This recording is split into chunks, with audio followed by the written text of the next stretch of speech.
और एक दिन पहले अमित शाह से भी मिले थे। अगली खबर का रुख करेंगे। हरियाणा कांग्रेस को आज नेता विपक्ष मिलेगा। दिल्ली में कांग्रेस वर्किंग कमेटी की मीटिंग है। हुड्डा समेत 4 नेता इसमें दौड़ में बताए जा रहे। रिजल्ट आने के बाद से ही जो फैसला है वो पेंडिंग है। नेता प्रतिपक्ष की दौड़ में 4 नेता शामिल हैं। रघुबीर कादियान और भूपेंद्र हुड्डा का नाम, अशोक अरोड़ा और चंद्रमोहन बिश्नोई का नाम भी इसमें बताया जा रहा। प्रदेश प्रधान उदयवान को भी बदला जा सकता है। दिल्ली में आज कांग्रेस की वर्किंग कमेटी की मीटिंग है। जिम्मेदारी फिक्स कर राहुल गांधी बड़ा फैसला ले सकते हैं। मीटिंग में हरियाणा की हार पर भी मंथन किया जाना है।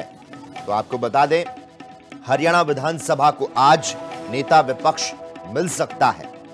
कांग्रेस हाईकमान ने 8 अक्टूबर को रिजल्ट आने के बाद से इसका फैसला अब तक पेंडिंग रखा हुआ है। और इस खबर पर ज्यादा जानकारी देने के लिए इस वक्त हमारे साथ मेरी सहयोगी हरसिमरत लाइव जुड़ चुकी है। हरसिमरत, हरियाणा विधानसभा को नेता विपक्ष मिलने की जानकारी सामने आ रही है। कांग्रेस हाईकमान ने 8 अक्टूबर को रिजल्ट आने के बाद से इसका फैसला जो है वो पेंडिंग रखा हुआ है।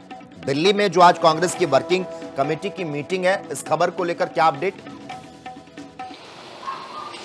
जी बिल्कुल, आपको बता दें कि आज दिल्ली में जो है वो इस खबर पर मोहर लग सकती है कि हरियाणा का नेता प्रतिपक्ष कौन होगा, क्योंकि इसको लेकर के एक बड़ी मीटिंग जो है कांग्रेस के द्वारा की जा रही है और इसमें बड़े चेहरे जो हैं कांग्रेस के वो भी शामिल होने वाले हैं। आपको बताएं कि अगर नेता प्रतिपक्ष की बात की जाए तो इसमें कई नेता दौड़ में हैं। हालांकि भूपेंद्र सिंह हुड्डा खुद रेस में हैं, पर उनके अलावा और भी कई नामों पर मंथन हो रहा है। जैसे रघुबीर कादियान हैं, उनका नाम चल रहा है, अशोक अरोड़ा का नाम चल रहा है और चंद्रभान का नाम जो है वो चल रहा है, चंद्रमोहन का नाम चल रहा है। तो इस तरह से देखा जा रहा है कि कई और भी कांग्रेसी नेता इस बार मैदान में चल रहे हैं, पर किसके नाम पर मोहर लगेगी ये देखना जरूरी होगा। वहीं महाराष्ट्र और हरियाणा में हार के क्या कारण रहे हैं, इसके ऊपर भी मंथन जो है वो रहने वाला है। तो कांग्रेस की एक बड़ी बैठक जो है वो इस समय दिल्ली में हो रही है। तो इसमें उम्मीद लगाई जा रही है कि कहीं ना कहीं नेता प्रतिपक्ष का नाम भी सामने आ सकता है। और जिस तरह से इस बार हरियाणा विधानसभा में कांग्रेस का प्रदर्शन रहा है कि महज 37 सीटों पर ही थम गई थी कांग्रेस, तो इसके पीछे क्या कारण रहे? क्योंकि कहीं ना कहीं राहुल गांधी के जब बयान सामने आए थे तो गुटबाजी की बात उन्होंने खुद स्वीकारी थी। उन्होंने कहा था कि कई नेताओं का जो स्वयं का हक है, निजी हक है, वो पार्टी के हक से ज्यादा हो गया है। इस चलते कांग्रेस को बुरी तरह हार का सामना हरियाणा में करना पड़ा है। तो महाराष्ट्र में क्या कारण रहे, हरियाणा में क्या कारण रहे, तो इन्हीं बातों पर जो है ये मीटिंग बड़ी बुलाई गई है और इसमें बैठकें होंगी और हाईकमान इस पर निर्णय लेगा। जी हरसिमरत, जिस तरह से हुड्डा ने कहा था महाराष्ट्र और झारखंड चुनाव की वजह से अब तक इस पर फैसला नहीं हुआ, अब क्योंकि चुनाव खत्म हो चुके हैं, रिजल्ट भी 23 नवंबर को आ चुका है, अब इसके बाद जिस तरह से बात कही जा रही है, ऐलान जो है वो आज हो सकता है। अब तक फैसला जो है वो नहीं हो पाया था। और अगर हम बात करें, विधायकों की चंडीगढ़ में मीटिंग हुई थी, हाईकमान को नेता प्रतिपक्ष चुनने के अधिकार दिए गए थे और इसी बीच नेता प्रतिपक्ष के बगैर एक सत्र भी गुजर गया। तो अब क्या गरम खबर सामने निकल कर आ रही है?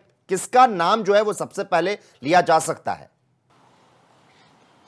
जी बिल्कुल, आपको ये बता दें कि सूत्रों के हवाले से जो खबर है वो अभी तक भूपेंद्र हुड्डा के नाम की ही चल रही है। पर अगर उनसे अलग देखकर चला जाए तो कहीं ना कहीं गुट ये भी कह रहा है कि शायद भूपेंद्र हुड्डा के खेमे में से किसी व्यक्ति को जो है वो भी नेता प्रतिपक्ष बनाया जा सकता है। और जिस तरह से सैलजा ग्रुप की लॉबिंग चल रही है तो उनमें से भी चंद्रमोहन का नाम सबसे आगे चल रहा है। तो ये तो खैर हाईकमान की बात होगी। जिस तरह आपने भी जिक्र किया कि चंडीगढ़ में भी मीटिंग हुई थी, चंडीगढ़ में ऑब्जर्वर्स की मीटिंग हुई थी, जिसमें ऑब्जर्वर्स ने 1-on-1 जो है बात की थी सभी जीते हुए और हारे हुए विधायकों से और कांग्रेसी वर्करों से। और उनसे जो बात हुई उसके बाद ये मंथन में जो है जितनी भी ऑब्जर्वेशंस हुई हैं वो हाई कमान के पास भेजी हैं। और उसके बाद जो है अब दिल्ली में CWC की मीटिंग होनी है और इसके बाद पता चलेगा कि वहां पर भी इसको लेकर के बातचीत क्या हुई है या फिर किसका नाम फाइनल हुआ है। सबसे मेन बात आप ये देखिए कि एक सत्र के लिए, यानी कि विधानसभा सत्र के लिए नेता प्रतिपक्ष का होना जरूरी है, जहां पर इस बार बिना नेता प्रतिपक्ष के ये सेशन हुआ और वहां पर भी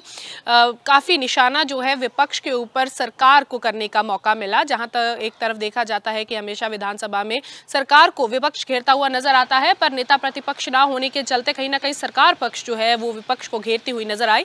तो ऐसे में ये जरूर कहा जा सकता है कि इनका नाम जो है वो आगे जो है जल्द आएगा और इसके बाद जो अगला सेशन होगा वो नेता प्रतिपक्ष के साथ ही होगा। ठीक है, धन्यवाद हरसिमरत तमाम जानकारी को साझा करने के लिए। तो दिल्ली में आज कांग्रेस की वर्किंग कमेटी की मीटिंग, जिम्मेदारी फिक्स कर राहुल गांधी बड़ा फैसला लेंगे। इस मीटिंग में हरियाणा की हार पर भी मंथन किया जाएगा।